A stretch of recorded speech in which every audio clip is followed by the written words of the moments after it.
Hello, my dear friend, and welcome to the Spiritually Engineered Podcast, where we take a deep dive into the human experience from a spiritual perspective. Come on in, and I invite you to stay.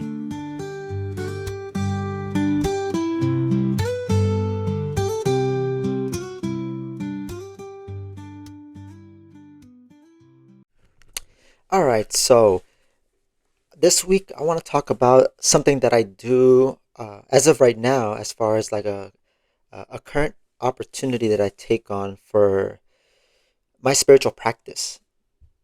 And so it's a Wayshowers College program.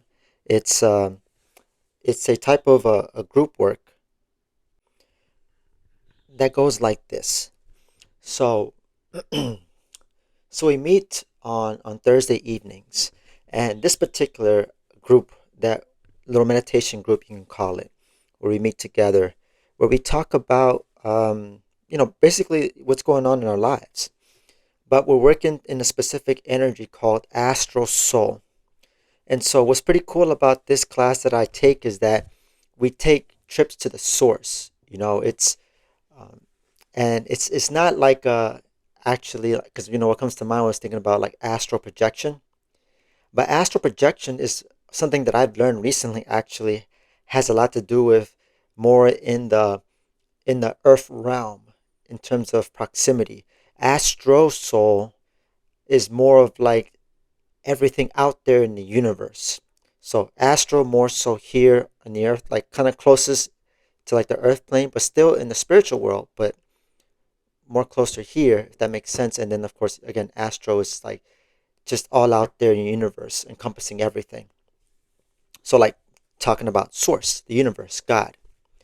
And so with this group work, we go into source to get insights for ourselves.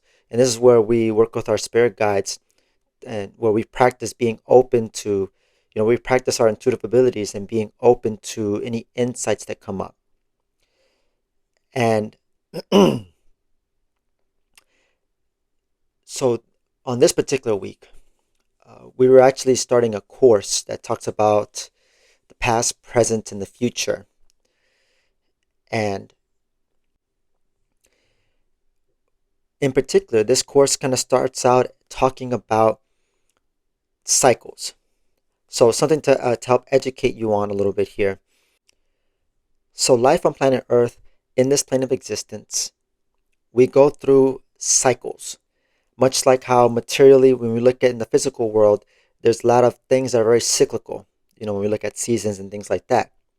Spiritually, it also happens as well. We go through cycles, and it's known as the 7-year cycle, because every 7 years, the physical body, for the most part, goes through a complete renewal, in terms of the cells and in that aspect in the physical body. Spiritually, it's, there are themes that we collectively we all go through at various points in life.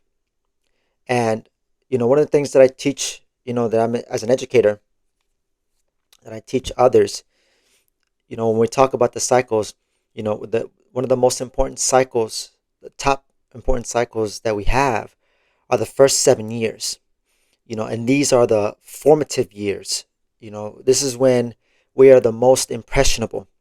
And so anything that our parents or anybody adjacent to our parents or our siblings growing up, their influence can strongly impact us.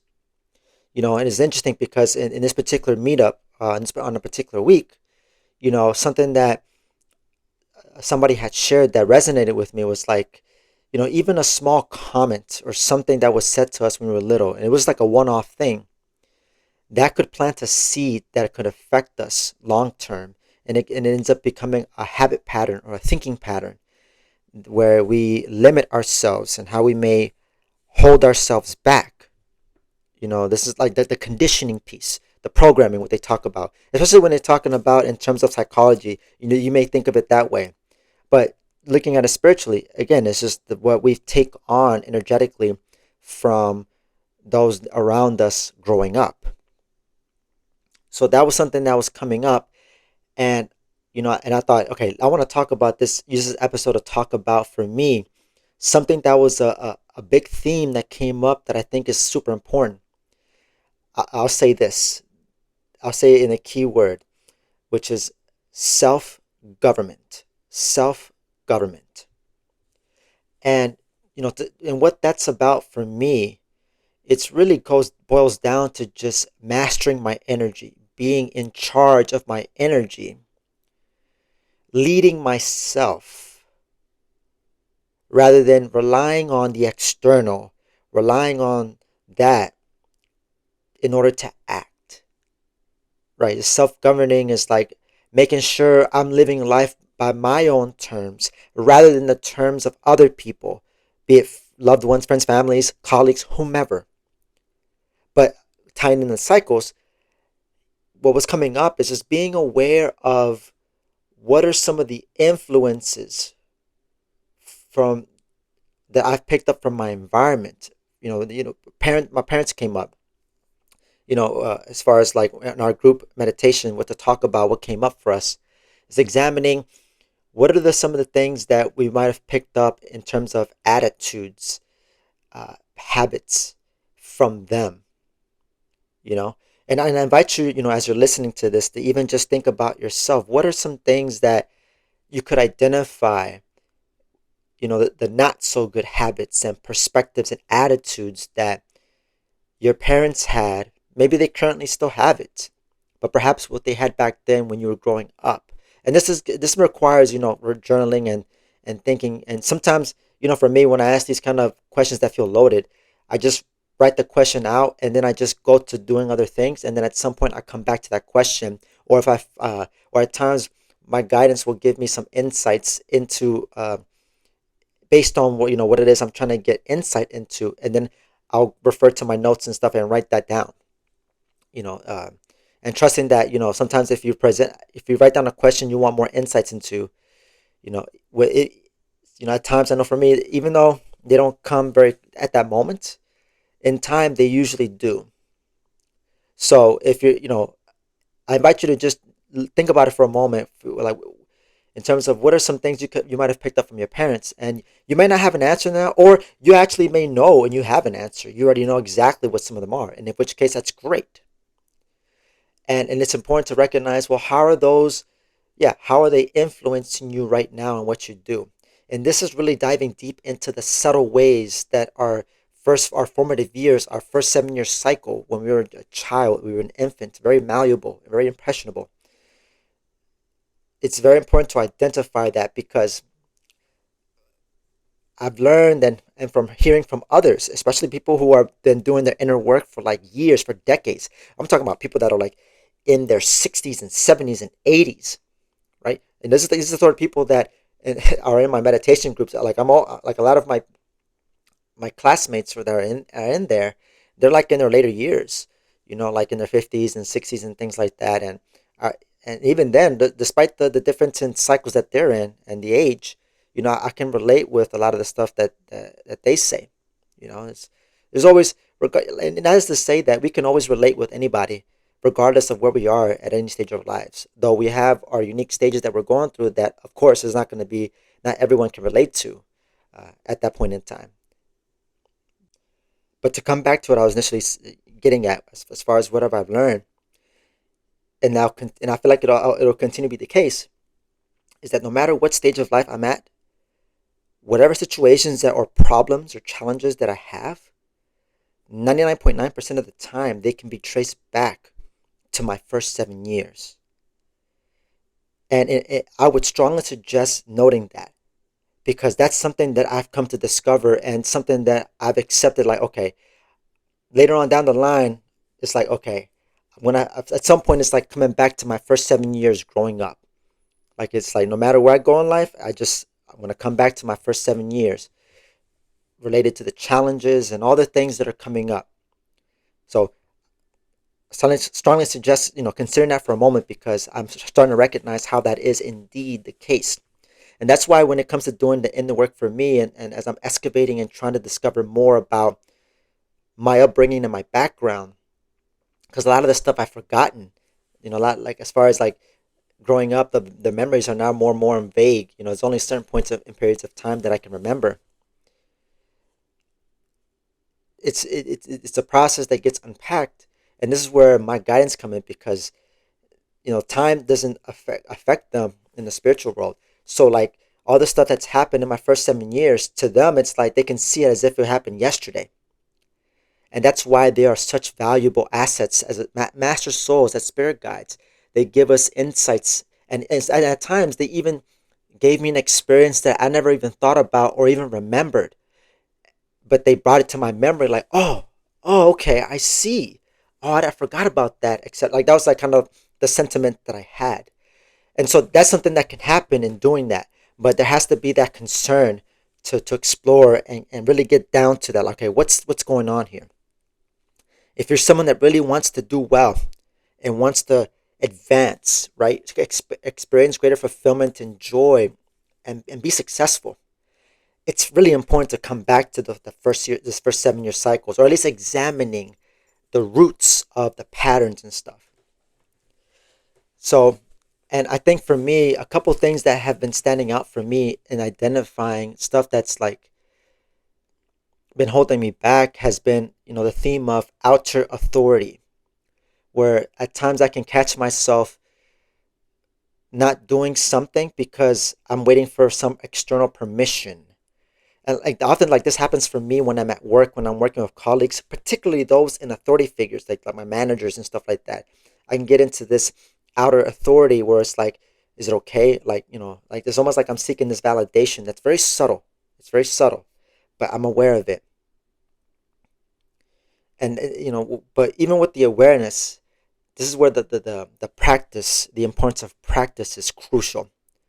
Because otherwise, like, I can be aware of it all I want, but I can just find myself in a loop where I'm just, it always seems to be the thing. Like where basically you could say it's like I'm learning and learning and learning, but I'm not growing. I'm not applying what I'm learning, and I'm having an awareness of.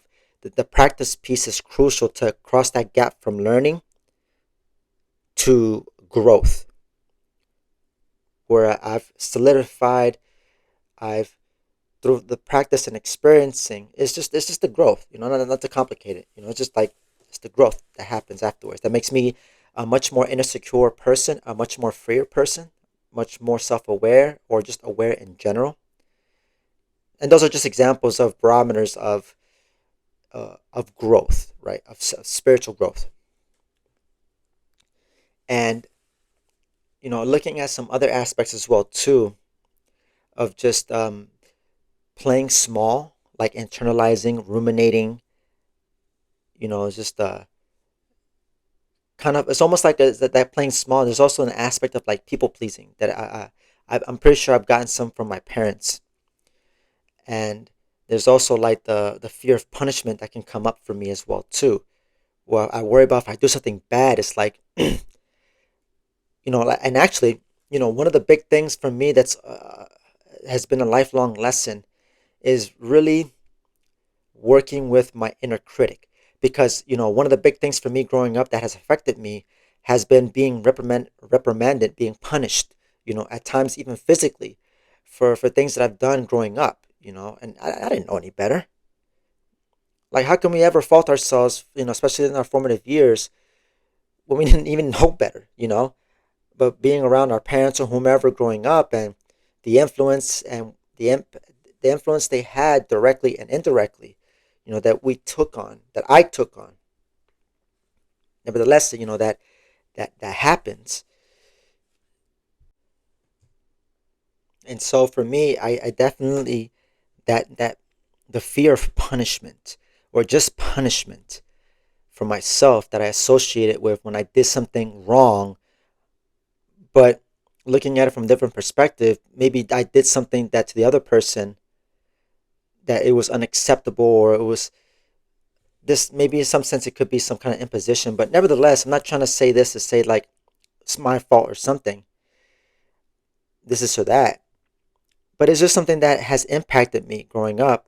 And it the inner critic within myself, I've learned that, how I took on my parents and those authority figures of mine growing up, is that if I do something where I can be very judgmental, I can take on that, oh, I gotta punish myself, I gotta whip myself.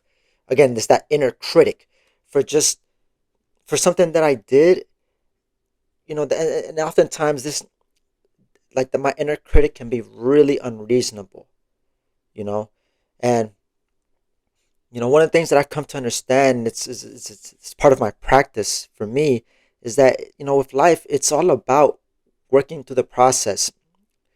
Sometimes figuring it out. For me, other times it's like just working with my guidance and getting some insights, and then taking actions based on the insights that I receive. And I think for me, I share all this with an awareness, right? And the important thing when it comes to practice that I shared earlier too is the importance of embodying the truth.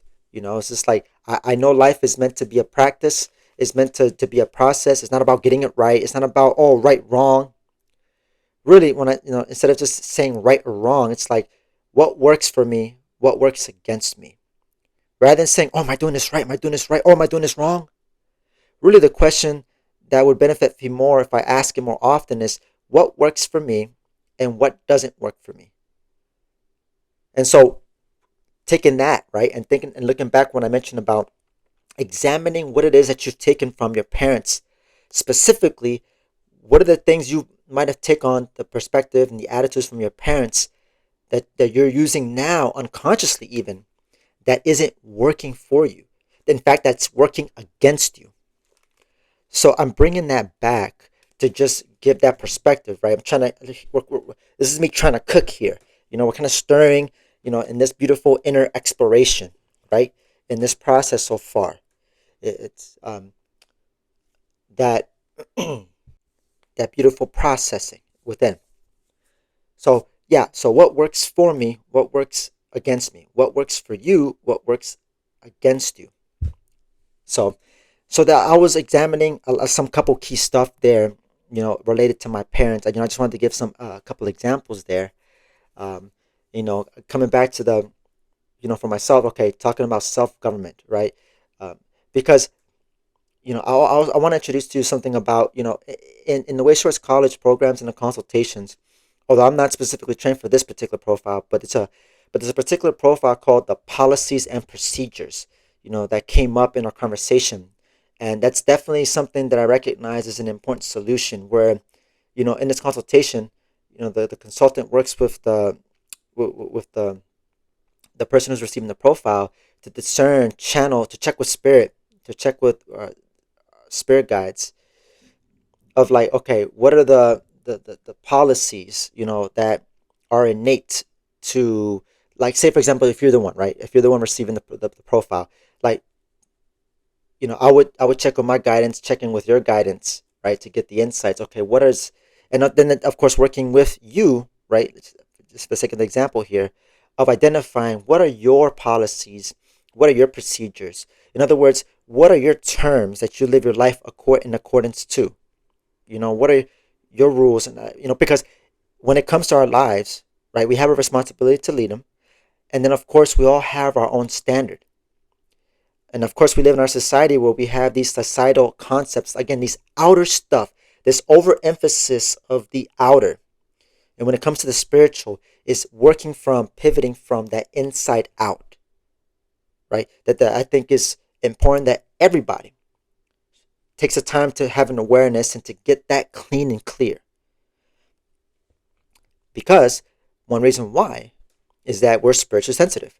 We pick up, even though we were impressionable, the most impressionable for 7 years, but even then, throughout our lives, while we're here, because of who we are, what we are, as energy, as a soul, we are spiritually sensitive to our environment, and we can pick up on influences and thoughts and feelings, the emotions of other people. And if we're not careful in discerning it, we may take that on. In fact, I would even go as far as to say, whatever you don't discern, you're going to hold on to, you're going to take on, you're going to identify with. And it may have nothing to do with you. Think about that for a moment. Imagine taking on a habit, a perspective, some kind of thing, right? The habit, attitude, perspective, the feelings, the sentiments, emotions, those stories. Imagine taking on that, identifying that. And it's not even yours to begin with. Think about that for a moment. Because let me tell you, that's a thing. That is a thing. And that's why the type of spiritual work and the practices the colleges teaches is so important, because it's because of that dynamic, that reality that can happen. Really, when it boils down to self mastery, is identifying what are those kinks in my armor, what are those things in my buffer where I'm holding myself back. And oftentimes, as I said it before, and I'll say it again, it can be traced back in my first 7 years. But of course, there'll be some stuff growing up, or later in my later years, in my later, what I'm experiencing into my teens and my adulthood and things like that. What can also happen as well too is that I can experience things at a certain point in my life right now that stimulates something from my first 7 years, even though it's a different person, different environment. But from an energetic perspective, there's some similarity that can be tied back to my first 7 years. So I share that to give you some perspective of, even though it's the first 7 years, it's still relevant right now. So emphasizing more how essential it is to examine your first 7 years. And again, I'm talking about this, right? Like, it's important, right? But I want to also give a voice to understanding that you don't have to figure it all out. I'm not telling you all this to say you need to figure out everything. Because what I come to learn in doing this work is that I get these pieces as I progress. And I believe that's actually how it is in terms of the spiritual reality of our growth and our growth process, is we get these bits and pieces, and outgrowing the limitations that comes from our first 7 years. It takes time. It's things that don't, and that's why, I mentioned having an awareness of it, and then of course the importance of embodying of it.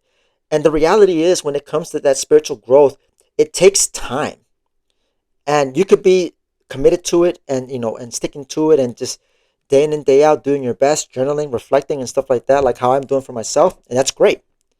And even then, it's like we have our spiritual timing, and that's something that I want to also shed light on, as far as like when it comes to our own spiritual evolutions, when it comes to your spiritual evolution, you have your own pace, and it may be slower or faster than some, depending on the person. But that isn't to say to compare, but rather it's important to just honor where you're at and honor the pace that you're going, because you can't go faster than your spiritual growth. Intellectually, you can get a lot of things, right? And that's where I'm at. Like, I get so many things from an intellectual perspective, but from my feeling part, that takes time when it comes to unfolding the real me, outgrowing limitations, healing. That takes time. That can't be rushed. It cannot be rushed, and I can't stress that enough. It can't be rushed. And that's where the importance of patience will also be a lifelong reminder, and I wouldn't have it any other way. It's like, okay, be patient, I'll be patient, be patient. Breathe. When I find myself like lacking patience, those are moments when there's that calling, that invitation to be grounded in the present moment. Be here in the present moment right now. Not worry about the past or the future, because they don't exist. Because all that ever exists is right here, right now, in the present moment. This is what we'll always ever have. All we have is the beautiful now. That is a reality. That is universal reality. So taking it back to self-government. So that's something that I've been thinking about, that I want to set some intention towards. And really, that's like the bigger picture of, okay, how can I do better with that? Like, well, I guess perhaps examining what are some things right now that aren't serving me, that need to be let go. Like in the theme of timing, right, and pace. What are some things right now that I'm taking on, that I'm carrying with me right now, that needs to be let go? And this is just the question that just came through to me right now. What are some things that I'm carrying right now that I need to let go of? And feel free to use that question for yourself as a journaling point. Use it to, and keep it open, and set that intention with your guidance, with your spirit guides. And then for me, it's like, I trust that in time I'll get the answers. I'll get the answers. I may not have it right now, and that's okay, but the clarity will come. And that's the beautiful thing, honestly. when it comes to being spiritually sensitive and naturally intuitive, all of us, despite our level of, where we are with our overdeveloped intellectual nature, is that nevertheless, despite I know for me that can give that's where I get my troubles from, or I get too intellectual about the spiritual things. I'm glad I understand at this point that regardless of the challenges and stuff, the clarity always comes. As long as I allow it, as long as I'm committed and sincere with myself, with my own growth, the clarity will come. And so if you're at a place, where you feel like you've been wrestling something for a while, or maybe it's a recent thing, and it's been frustrating you, it's upsetting you, and it's something that you feel like it's been robbing you of your inner peace. Well, I hope if it means anything, that if you just trust and have patience, the clarity will come. It will come. It's not a matter of if, it's just a matter of when. And I think for me, it's that the more I let go of trying, again, this is an intellectual programming thing. I gotta try, I gotta put effort, I gotta strain myself. No, no, no, no, no, no, no. That's not how it is when it comes to navigating things spiritually, right? It's more because what's spiritual, it's innate inside of us. It's innate. I think for me, it's interesting is that, when it comes to effort, like I think when it like putting in effort, I think that's indicative of the material world in the sense that when it comes to like exercise and building muscle, like there has to be some output. It's like you get what you put out. And when it comes to like, especially when it comes to like muscle building and stuff like that, but like on the spiritual perspective of the spiritual world, it's like the opposite. It's more about effortless, more about ease. So I think that's a very interesting dynamic that we live in, that of just and think about this from the perspective of we live in two worlds simultaneously, the spiritual and the material, and yet these concepts and what I share with you about, it's just like when it comes to like the contrast, one's like effort, you have to, you know effort, consistency, repetition, putting in some sense, I don't want to say force, but then the other side of it, ease, effortless. It's just this is interesting how that is. Again, just something that I've learned so far at this point in my life when it comes to navigating this beautiful world. And so now I just want to get to, at this point in the podcast episode, before we get to a closing, is just, all this to say, improving that self government for yourself, right? Leading yourself in a way that's masterful is like taking responsibility for yourself without making it seem like it's a chore, without making it seem like it's hard. Because remember, when it comes to the spiritual, effortless and ease. And on talking about responsibility, I would add fun and fulfilling. Rather than, I gotta do this and like, what's your perspective on responsibility? Is it negative? Can you be open to the possibility that taking responsibility, especially for yourself, can be fun and fulfilling? Chew on that, my friend. Think about that one. Because again, that's for me, of course, I'm going to say, like, sometimes for me, I can definitely fall into, like, this feels hard. It feels like monotonous. It feels like this same old thing. Like, it's just basically all the opposite, not fulfilling. It can be a chore, a hassle, taxing. And that's where I'm, an area that I'm working on to make that renewal more fun and fulfilling, And so going back to that responsibility, self-government, it's definitely important to move towards that, because these are like ingredients, these are pieces I'm giving to you that's all about living with mastery, self-mastery from within, that can enable us, that can enable you and I to navigate our environment with greater ease and inner peace, and we can just navigate better, feeling in control within ourselves, of course, because all the control we truly have is within ourselves, our mind, our inner world, and be able to work with the stuff that happens in our environment. And so, I want to leave you with, like, what are your own policies and procedures? How do you run your life? What are, when I say, like, how do you live your life on your own terms? What are your policies? Like, for example, for me, something that I've discovered and learned, especially through a consultation, is that one of my first policies is purpose. So, like, whatever it is that I'm doing, like, it's important to me to understand, like, what's the purpose behind it. And I'm not necessarily doing it for just for the sake of doing it, for the most part. I mean, not trying to say there's anything wrong with doing for the sake of just doing something. It has its place. But generally, for me, speaking for myself, it's like, okay, what am I? Another way of phrasing it is like, what am I getting out of it? What's the point of doing this? Because we could be doing anything, right? We could be doing anything, but instead we do the things that we're doing right now. So for me, it's like, why am I doing what it is that I'm doing?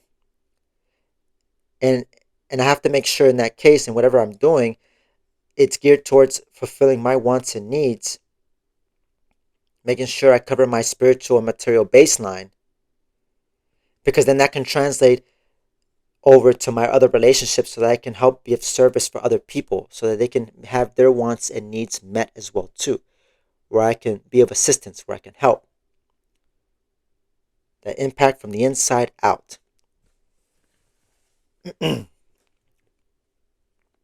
So yeah, so that's a very big picture that I want to talk about, the self-government piece, and to make sure that it's not a heavy thing or has to be this serious thing, but rather for me it's something that can be fun and fulfilling, because if you're not having fun in what you're doing, if you're not generally having fun,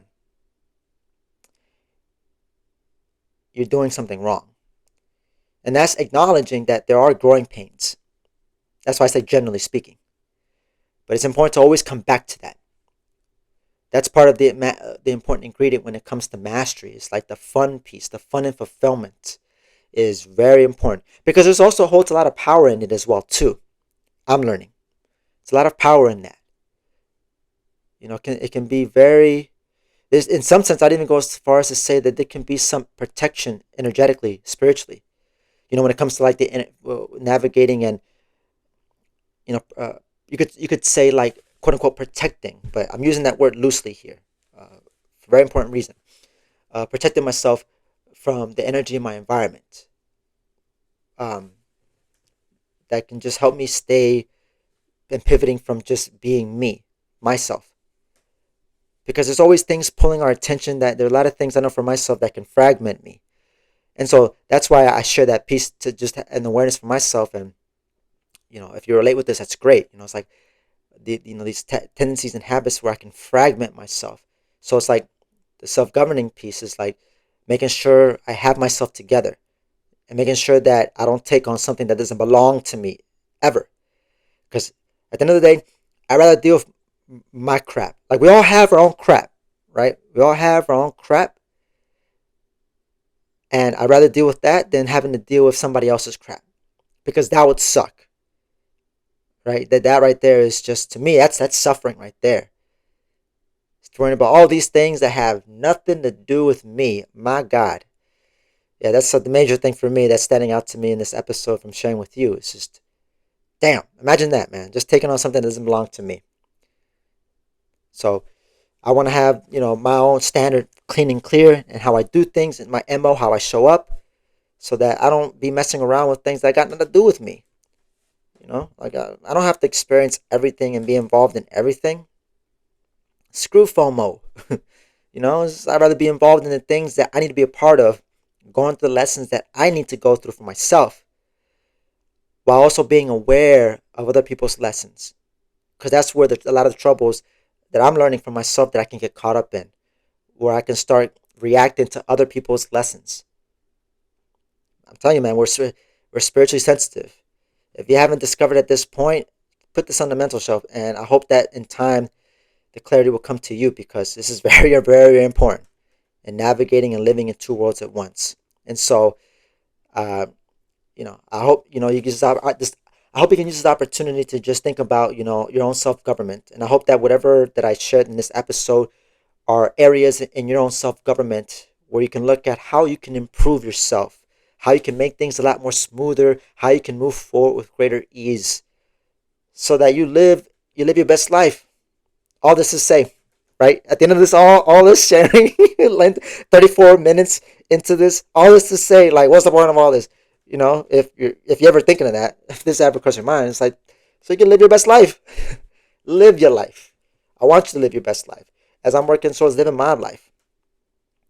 You know, so if you made it at this point in the episode, thank you so much for your time and attention. Again, like, hope you got something out of it. I hope I gave you some journaling points because there's a lot of juicy stuff here for myself that I'm making some notes in my mind, and maybe I'm going to write down and also put into my voice memo as well too. And so this has been another episode of Spiritual Engineered. I'm your host, Alvin Cepeda, signing out. And as always, take care, my dear friend.